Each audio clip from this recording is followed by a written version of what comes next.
A severe winter storm covered parts of North America with snow, cutting the U.S. East Coast to Canada, disrupting traffic and cutting off power to thousands of homes.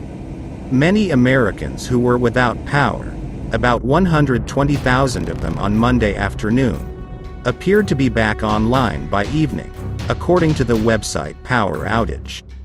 The highest concentration of power outages occurred in the mid-Atlantic state of West Virginia, as well as in the southeastern states of North and South Carolina and Georgia.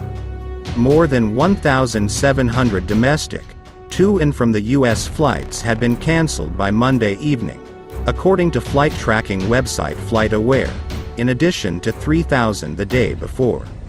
Much of the Canadian provinces of Quebec and Ontario remained at risk from a winter storm or snowstorm, according to a Canadian government website. Up to 2 feet, 60 centimeters of snow was expected in Toronto, a historic storm for the city, wrote Anthony Farnell, chief meteorologist for Canadian television channel Global News. A major blizzard has been declared in response to today's heavy and destructive snowfall, which will help support our citywide snow removal operations, Toronto Mayor John Tory tweeted on Monday and introduced a rule prohibiting cars from parking in certain areas. While the powder is being cleaned.